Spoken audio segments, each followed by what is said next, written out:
So, in continuation with our Mental Health Month 5 question campaign, I am pleased to be joined by Dr. Marc Brackett, who's the founder of the Yale Center for Emotional Intelligence and a professor in the Child Studies Center of Yale University, as well as the lead developer of the Ruler Approach to Social Emotional Learning, and of course, a Flawless Advisory Board member. So, thanks for joining us, Marc.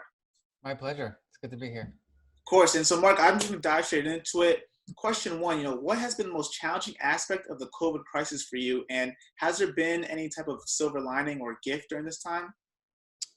I think for me, the number one, personal challenge has been just being cooped up at home. I'm not used to it. I'm used to, teaching and running the center and running around the world giving presentations. And now I'm like the webinar king.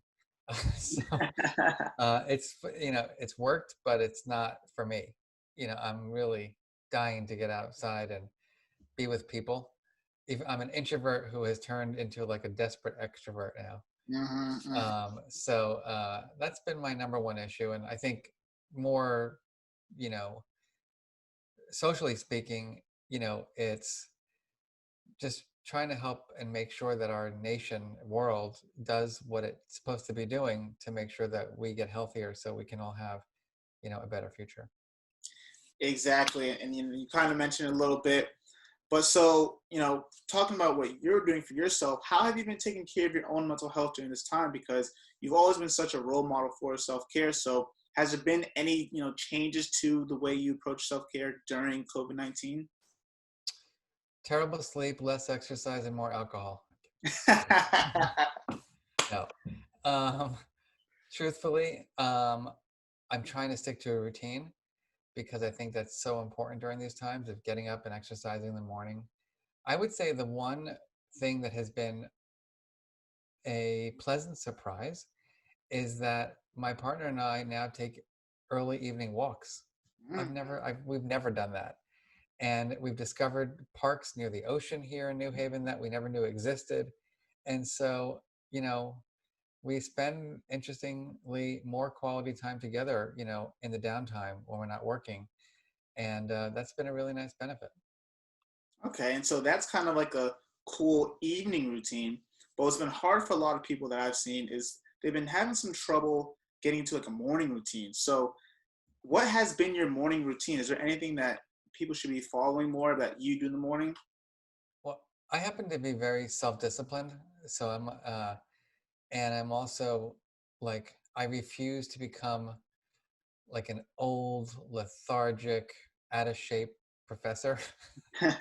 So I'm pretty regimented in terms of, so I'm every morning I get up around 6. We have 2 puppies and they get fed and they get played with for about a half hour. Then I work out for 45 minutes to an hour.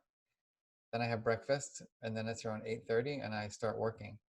So for me, that routine is really helpful. And honestly, that morning exercise um, really makes a difference for me.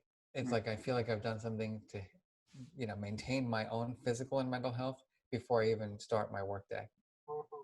And that morning exercise is actually something that I'm trying to adopt myself. For you, and that's me being kind of hard on myself. So, but I think it's important to see the perfection of everyone, including yourself. So, as an advisory board member, you kind of know that, and you do a great job of embodying that. So, if we had asked you, like, what is it like to see the perfection in yourself, see the perfection in everybody, or the flawlessness in every person? How would you answer that? Well, you know, I think that, you know, that works for me. It may not work for everybody. Mm-hmm. And I don't think that my routine should be anybody else's routine that doesn't work for them. I think that the, the most important thing is for us to take care of ourselves and take care of the people that we love. And to me, that's the ultimate goal of this work, that I can be a role model in my way. And, in my work, I call it being an emotion scientist and not an emotion judge. Mm-hmm. The critical explorer, the compassionate supporter, as opposed to the know-it-all, and the attributor, And so for me, what would be helpful is to support people in achieving their dreams and finding out what works for them so that I can continue to support them.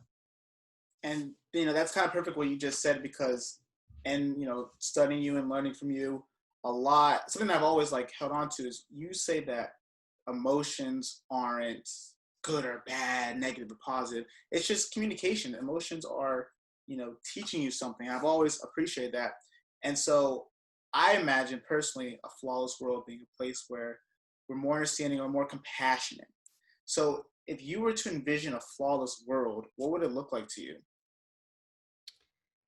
Well, as you said about what I say, um, there is no such thing as a good or bad emotion. So, I wrote a book called Permission to Feel. Mhm. And to me, that term really says a lot. So to me, a flawless world would be where every single person has the permission to feel, where every single person provides the people they love and even the people they don't love so much, right, the permission to feel. And importantly, where all people learn the strategies to help them use their emotions wisely so they can achieve their dreams. And that's beautiful right there. So with that, those are our 5 questions. We appreciate you again, Dr. Marc Brackett, for joining us. To our Flawless family, if you want to stay up to date with Marc's work, make sure you go to marcbrackett.com, or you can find him on Twitter at Marc Brackett and Instagram at Marc_Brackett. And of course, you can check out his book, as he just mentioned, Permission to Feel. So, thank you again. I know things have been tough for you right now, but we really appreciate you finding the time to sit down and talk with us. Thank you, Trey. Good to see you. Of course.